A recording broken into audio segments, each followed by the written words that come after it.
Ada lagi mungkin? Udah makin dekat kita pulang ini. Tenang aja. Boleh kakak? Hukum pilih kasih secara dosa dia tidak ada dalam syariat, tapi dalam adab dia berdosa besar.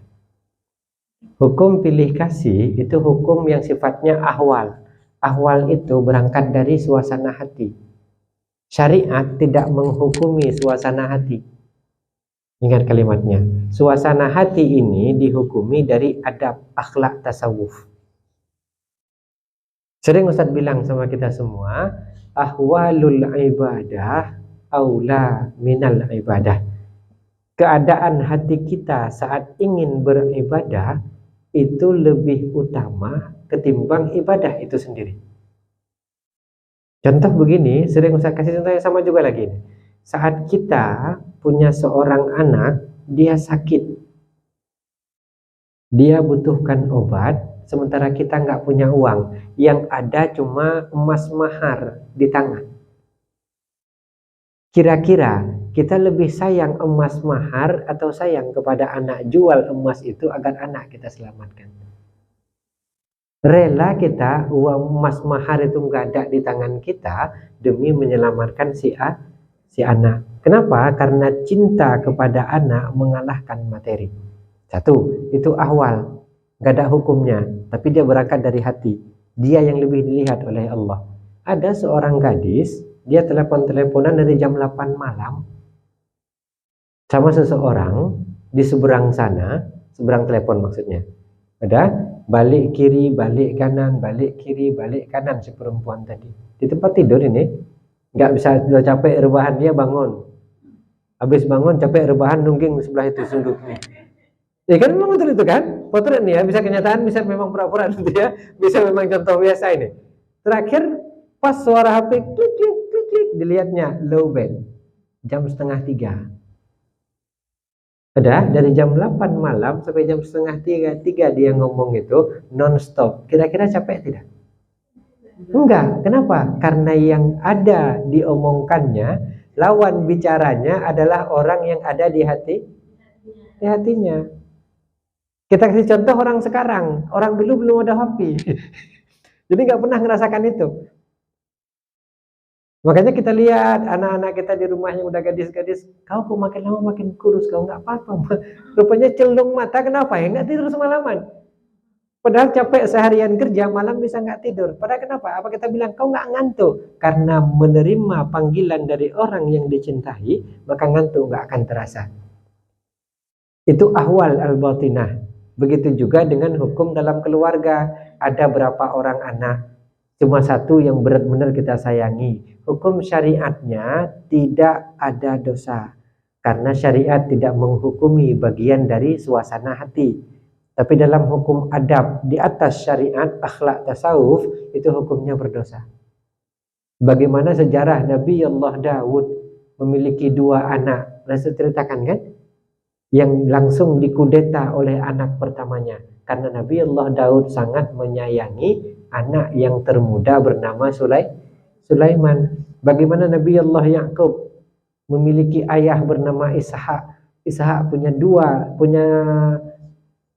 memiliki ayah bernama Ishak. Ishak punya 2 anak. Yang pertama Aisyah, yang kedua Yakub.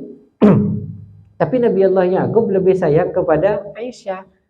Sehingga Nabi Allah Ishak lebih senang, lebih bahagia dan lebih mencintai Aisyah anaknya yang tinggi kekar. Terakhir, karena kecintaannya kepada Aisyah mengalahkan kasih sayangnya kepada Yakub, ibu si Yakub membuat salah satu keadaan agar doa dari seorang ayah nggak kena ke anak yang dicintainya. Jadi manipulasi itu. Udah pernah saya ceritakan itu kan? Lu aja belum jarang pikirin ngomong lu. Jarang pergi, bukan belum. Belum ya? Oh, kasihan. Bakalan batal pulang cepat kayaknya ini. Udah, oke. Cerita itu dulu satu ya kalau gitu ya. Nabi Allah tadi udah. Makin haus kayaknya ini. Udah, oke. Kita jelaskan dulu satu. Nabi Allah Yakub. Yakub itu merupakan anak dari Nabi Allah Ishak. Ishak punya dua anak, yang pertama Aisyah atau Isoa dipanggil, yang kedua Yakub. Nabi Allah Yakub lebih menyayangi dan mencintai Aisyah.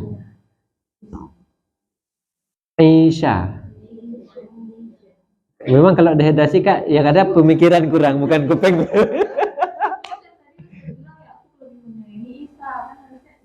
Enggak Ishak, salah juga kakak. Udah gua bilang, Ishak lebih menyayangi Aisyah. ya. Nah, pahami aja, sama-sama dehidrasi gitu. Saya ulangi lagi. Kita ambil nasab dari paling tinggi dulu. Udah, Nabi Allah Ibrahim punya anak kedua dari istri pertama bernama Ishak. Anak pertama dari istri kedua bernama Ismail.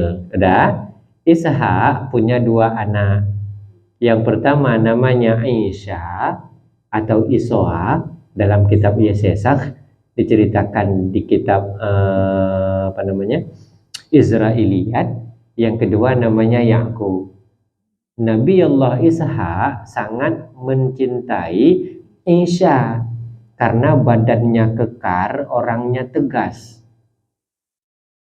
Dan di nabi-nabi Bani Israel, nabi-nabi di masa lalu, keturunan dari Ishak mulai dari Nabi Ibrahim, yang menjadi pengganti ayahnya sebagai nabi adalah anak-anaknya. Makanya masyhur dalam sejarah, Nabi Allah Adam punya anak berapa? 6. Ada yang ingat berarti. Yang pertama Qabil, pasangannya Iklimah. Yang kedua Habil, pasangannya Labuda. Karena terjadi konflik antara Qabil secara pribadi dengan hatinya, karena dia nggak mau dapat wanita dinikahkan yang tidak secantik dan seganteng dia, makanya dia membunuh Habil. Kan begitu. Setelah Habil terbunuh, Nabi Allah Adam tidak memiliki anak yang diharapkannya bisa menyambung garis kenabian. Beberapa tahun setelah wafatnya Habil, senja umur Nabi Allah Adam, dengan doa Nabi Allah Adam, Allah menitipkan sepasang lagi keturunan, namanya Sis dan Azura. Itu kan? Ya kan? Itu jadi nabi juga, Nabi Sis yang menerima 30 suhuf. Surat enggak apa-apa, puasa. Ini ulang kajian lagi ya, 30 suhuf. Sementara Nabi Idris itu anak dari Nabi Allah, anak dari bukan anak Sis, cucu ke-6 dari Qabil. Cucu ke-6 dari Qabil itu Nabi Idris. Nah, berturun di nabi-nabi masa lalu, semua nabi itu kalau ayahnya nabi turun kepada si anak. Dan karena Nabi Allah Ishak sangat mencintai anaknya bernama Aisyah, ibunya si Yakub merasa Ishak pilih kasih. Sehingga suatu hari Ishak begitu dia tua, matanya mulai buta, Nabi Allah Ishak. Nah, sama seperti Yakub juga waktu tua nanti matanya buta, udah. Begitu pas buta mata Ishak bilang kepada anaknya, "Wahai anakku, aku ingin sekali memakan hewan buruan yang dibakar." Dibilang sama istrinya, "Tolong wahai istriku, panggilkan Isya, suruh dia cari hewan buruan, bakarkan untukku, karena aku sangat menginginkannya." Didengar sama mamanya si Yakub. Langsung dipanggilnya Yakub. "Yakub, kau cepat ke hutan, kau ambil kelinci satu, kau tembak, kalau bahasa kita kau panah, kau panggang, kemudian kau pakai selimut badan dari Isya, hidangkan itu untuk ayahmu, kau pura-pura jadi Isya, lalu mintalah doa terbaik agar engkau menjadi nabi." Cepat-cepat Yakub tuh Isya sedang mencari buruan, Yakub cuma tinggal ngambil, karena yang diambil cuma kelinci. Begitu habis dipanggangnya, dipakaikannya mantel kalau bahasa kita, mantel dari kakaknya Isya, langsung dihidangkannya. Ayah, ini hewan buruan yang engkau minta. Ishak minta kepada Isya, bukan kepada Yakub. Begitu pas dihidangkan, dibilang sama Ishak, Isya, kenapa suaramu hari ini berubah? Dipegangnya badannya gini, mantel Isya. Memang hebat perempuan, dia udah tahu dia bakal dipegang badannya ini, mantel Isya. Sudahlah ayah, jangan banyak bertanya, nanti makanan ini keburu dingin, nggak enak. Dimakan. Begitu dimakan sama Ishak, karena matanya buta, sambil makan, Yakub nyelutuk kalimat yang diajarkan ibunya. Ayah, doakan yang terbaik untukku. Didoakanlah doa pamungkas untuk anaknya. Karena semua nabi punya doa pamungkas. Allah akan memberikan keselamatan kepadamu, memberikan anak cucu yang banyak kepadamu, dan mewariskan warisanku untukmu. Artinya Yakub jadi nabi. Kan begitu. Habis itu diterimanya. Pergi dia Yakub. Begitu pergi Yakub, datang Isya. Dibawanya hewan buruan dan dipanggang, ditaruhnya. Ayah, ini permintaanmu. Ayahnya bingung. Bukankah tadi engkau yang mengantarnya kemari? Dipegangnya. Oh iya, ini Isya. Tidak ayah, aku tidak mengantarkannya kemari. Berarti tadi Yakub yang mengantar, kata ayahnya. Apa yang dimintanya padamu ayah?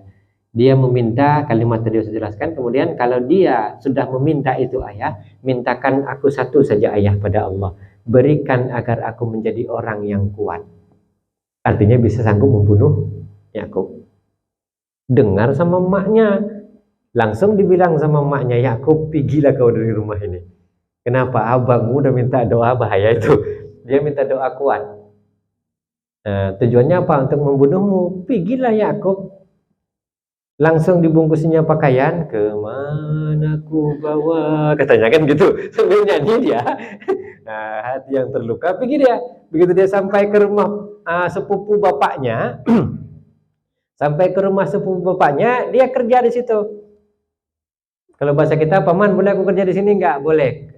Namanya udah lupa pula Ustaz siapa nama sepupu bapaknya itu, tapi bagian dari nabi juga, tapi bukan rasul, nabi juga. Begitu sampai ke situ. Kerja dia, setahun dia kerja di situ. Boleh aku tinggal di sini? Boleh, tapi nggak enak lah paman aku tinggal di sini aja. Tapi aku lihat engkau punya 2 anak perempuan. Nah, yang pertama namanya Lia, yang kedua namanya Rahel. Yang pertama namanya Lia, yang kedua namanya Rahel. Lia sejelek-jeleknya laki-laki, dia nggak mau sama si Lia karena rusak tampangnya. Tapi Rahel, seganteng-gantengnya pria, tetap juga masih menginginkan dia. Kenapa? Sangat baik rupanya. Makanya kalau satu keluarga, kakaknya putih, adiknya hitam, jangan hina, kau anak selingkuh, jangan. Kenapa? Karena memang itu kejadian di masa Nabi. Ada kakaknya, emak kayak model. Anaknya, emak, na'udzubillah, adiknya, na'udzubillah, kadang-kadang ada. Jadi nggak sama itu sejarah para Nabi. 2 orang anaknya, pertama Lia anak pertama, yang kedua Rahel. Lia jeleknya na'udzubillah, Rahel cantiknya subhanallah. Mereka saudara-saudara sekandung, semama, seibu, seayah. Kata Nabi Allah, bapaknya mereka itu, sepupunya Nabi Allah ya Ishak, paman dia. Boleh, tapi kerja dulu kau di sini selama 6 tahun. Setelah engkau kerja 6 tahun, baru engkau boleh menikahi 4 tahun. 6 tahun ya, 6 tahun baru engkau boleh menikahi Rahel. Yakub yang dikekernya memang yang cantik. Yang pintar pula Yakub memang ya. Enggak dimintanya kakaknya dulu, tetap adiknya dulu. Nah, setelah 6 tahun kau kerja nanti, baru boleh kau menikahi Rahel. Kerjalah Yakub 6 tahun di situ. Habis masa 6 tahun, dia bilang, paman, sudah sampai waktuku 6 tahun, paman. Aku tagih janjimu, paman. Pamannya garuk-garuk kepala. Yakub, maaf sebelumnya. Di tempat kita sini, ayahmu pun tahu, nggak boleh nikahkan adik kalau kakak belum nikah. Paman dulu minta 6 tahun, harapannya dalam 6 tahun itu ada yang nanya kakakmu ini mau nikah sama dia. Rupanya nggak ada. Ini masalahnya. Gimana lah ini? Atau gini saja, Yakub. 6 tahun udah kau kerja, kau nikahi dulu Lia, ini anak paman yang pertama.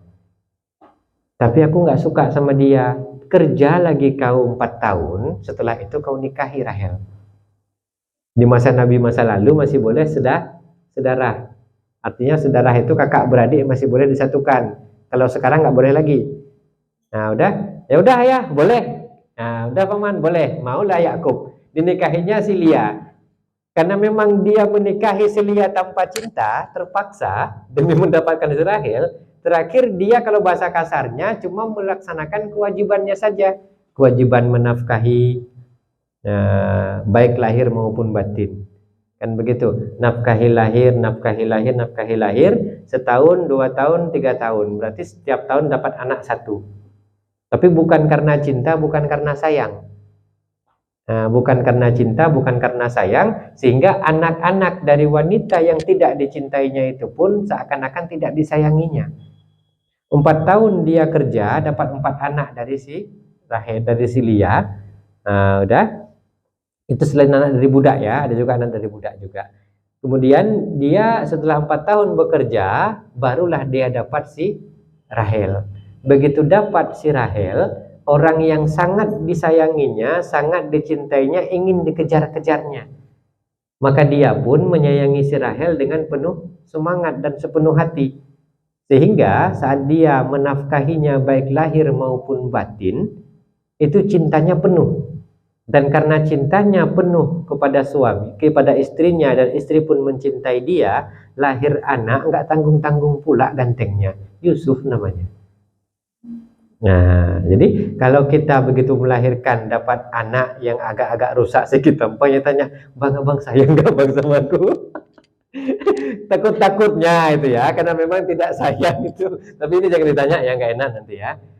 Takut jawab bahwa kanging hai rupa dro. No menteng lagi yang kajir, alhamdulillah. Jangan juga ditanya gitu ya. Tapi intinya karena saking cintanya, cinta berbuah cinta, dapat anak namanya Yusuf. Karena ibunya dicintai, anaknya pun sangat dicintai. Makanya sejarah, kenapa sahabatnya iri?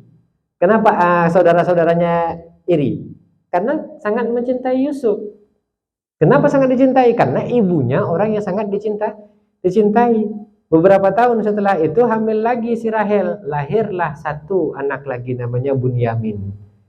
Ganteng juga Bunyamin. Dan saat melahirkan Bunyamin, Rahel dipanggil pulang oleh Allah. Tambah-tambah lagi cintanya kepada ini, karena setiap melihat Yusuf sama Bunyamin, dia terbayang dengan wanita yang sangat dicintainya. Makin tak dihiraukannya lagi yang ini. Cuma karena kebetulan Yakub kaya, walaupun anak-anaknya nggak dihiraukannya, mereka kecukupan dalam segi sandang pangan papan. Tapi karena berangkat dari sesuatu yang tidak saling kasih yang sama, itulah yang menyebabkan secara turun-temurun begitu kejadiannya. Mulai dari Nabi Allah Ishak punya anak begitu kejadian, Yakub punya anak begitu kejadian. Kemudian di bawah Yakub semua dipanggil Bani Israel. Bani Israel pun sampai ke Nabi Daud begitu juga kejadian. Sehingga Daud punya 2 orang anak. Ceritakan kalau Daud ini yang paling masyhur itu. Yang kedua namanya Sulaiman. Yang pertama siapa namanya? Nggak ada nama anak Nabi, lupa. Nah, itu udah pernah kita jelaskan juga. Terakhir, anaknya yang paling tua mengkudeta kerajaan ayahnya. Kenapa? Karena ayahnya lebih mencintai adiknya bernama Sulaiman. Mengkudeta. Nah, itu dia. Jadi sejarah itu kalau kita memang umpamanya berpilih kasih, kadang-kadang turunan tuh nanti loh. Makanya pilih kasih boleh, nampak jangan. Usahakan sembunyikan. Tapi tetap juga nggak bisa, baiknya nggak usah pilih kasih. Tetap. Nah, itu diajarkan. Secara syariat dia tidak berdosa karena dia bukan hukum syariat. Syariat tidak menghukumi ahwal. perasaan yang datang dari hati. Tapi dalam ilmu kaidah tasawuf, akhlak tasawuf, tazkiyatun nufus, dia dianggap dosa besar. Nah, itu dia. Sampai situ dulu mungkin. Oke, ada lagi?